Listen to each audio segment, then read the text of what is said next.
Hi, I'm Leigh Cuen, CoinDesk reporter, and I'm here with Ricardo Spagni. I'm pretty sure I got that wrong again. Oh, it's close enough. Okay, awesome. One of the lead maintainers for Monero and also one of the co-founders of Tari Labs. Thanks you so much for joining us today. Thank you for having me. He's a Davos veteran. I think this is your third time here. Yeah. So I'm really interested to hear from you how you feel that this time compares to previous Davos years. It's the 50th anniversary. Do you feel like there's more talk about blockchain and cryptocurrency this year or less? I think probably a little bit less hype, but the same amount of talk. It's sort of become one of those things, you know, where people just tick a box. So they go like, oh, we're building a fintech product that has AI and blockchain, you know, and it's got these other things, these little boxes that we tick. And then you go, if you dig in a bit and you're like, oh, so how specifically is it using blockchain? Oftentimes they can't even answer that. Gotcha. So this year, I think there's a lot of buzz about central bank currencies, and especially as someone who's really involved with privacy and privacy tech, what do you think about the buzz surrounding central bank currencies? Davos is old school. It's a bunch of bankers and CEOs and world leaders. And so for them, like this new hype, this new paradigm is really difficult to grasp. And I don't think they want it. I think they just want things to continue. And so a lot of the central bank cryptocurrency type things really revolves around how do we continue with the status quo while still ticking a box that says, oh, we use blockchain. Do you think that there's a future in which privacy coins like Monero could be considered compliant and viewed as fitting into that kind of framework while still offering the kind of privacy that they were built for? I definitely think that we're starting to get into an age where people are going to take back their privacy. If you look at the moves that companies like Apple are making, they're mainstreaming privacy. They're saying it's okay to turn around and say to a government, I'm not going to comply with your regulation because I'm a big company that doesn't need to. I'm going to continue giving privacy back to the people. I'm going to continue enabling our users to have privacy. And so as that mainstreaming of privacy happens, we're going to see the general acceptance of privacy enhancing tools. So I fully foresee a future, and I hope to see a future where cryptocurrencies like Monero will just be viewed as like, well, it's like cash, you know? We can regulate the on-ramps and off-ramps as regulators, but it's just a digital version of cash. Cash is transcended into this digital state, and we accept that as regulators, and we're just going to regulate it as we regulate cash today. Fair, very fair. Do you think there's anything coming up for Monero in 2020 that fans at home should be looking out for or excited about? Lots of big improvements to Monero's privacy. There's a ton of good research that's going on. Stuff I'm very excited about, newer versions of RingCT that allow for a wider, a greatly expanded privacy set per transaction. And I think that's really, you know, Monero's main aim is to just continue to beat the drum of improving privacy, because privacy is not a state you achieve as a software product. You don't go, well, okay, this piece of software I built is now private, the end, because someone's going to come along and break that.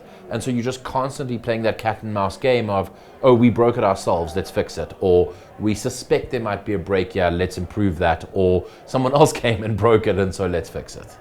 Yeah, I really hear you on that. So when it comes to that ongoing game of cat and mouse, what do you find are the biggest challenges that regulators and bankers here face when you talk to them about privacy? I think one of the big challenges is just getting them to understand that, they understand that privacy is good. They'll be the first to tell you like privacy is good, I guess, because of things that they're doing in their own lives. But they're still hesitant about this form of privacy because it seems so Wild West to them. It's just a piece of software. There's no third party controlling it. There's no organization that when things go wrong, they can go knock on the door. That frightens them. And I don't think it's a concern about criminal behavior or anything like that. I think it's a concern with like when they have questions, who do they go to?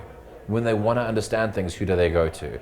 And so I sort of see a future where organizations like Chainalysis and similar will be those educators of like, well, this is what we can and can't do with private cryptocurrencies. This is the point at which we no longer have control. We no longer have insight into what's being done with it. So there's a bit of controversy in this space when it comes to companies like Chainalysis. Some people feel that they're anti-privacy, other people feel that they enable us to have privacy technology by comforting these regulators and bankers. What is your take on companies that do this kind of monitoring like Chainalysis? That's a good question. I mean, I'm internally torn on it because on the one hand, I think if they don't do it, then governments are going to do it themselves anyway. They're just going to form an internal team who sets up the same or builds a similar piece of software. On the other hand, I hate the fact that they shine a light on so many privacy failures because we're not ready to fix those on Bitcoin and other cryptocurrencies. I think that we will get to a point where Bitcoin will have meaningful privacy, but who knows how far out that is. It could be 5 years, it could be 10 years out. And in the meantime, there are a lot of people using Bitcoin who think it's private when it isn't. Yeah, that makes a lot of sense. So I guess another thing that I hear a lot about here is the desire to monitor widespread patterns when it comes to financial transactions. Do you think that it's beneficial to us to, I guess, does it concern you? Does it concern you the interest that they have not just in issuing a digital currency, but in monitoring widespread patterns? Is there anything that you think that's natural and going to be inevitable, or do you think that there are aspects of that that we should be pushing against? I think we should absolutely be pushing against passive surveillance. I have a big issue with passive surveillance and big data analysis.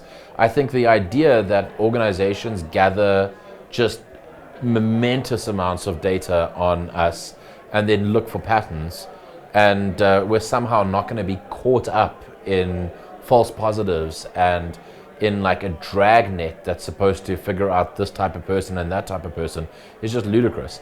And I think if you look at things like the TSA and their random checks, you know, there's a classic example of a bunch of data that gets plugged into a system, and that system is then supposed to say, oh, this person might be possibly doing something because of the way they walked, or the way they looked at a camera, or the sideways glance they gave someone. Yeah. And it's just crazy because these systems are built on all sorts of unproven hypotheses and assumptions.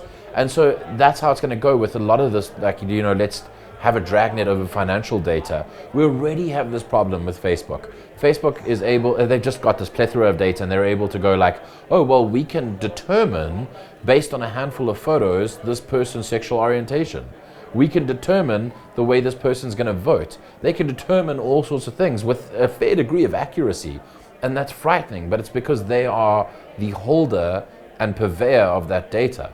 Now, what happens when they lose control of the data, as they've already done in the past?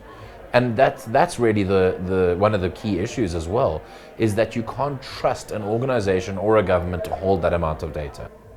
I hear you on that. I mean, what they've ended up doing with it in the past is influencing the way that you think and act, right? Yep.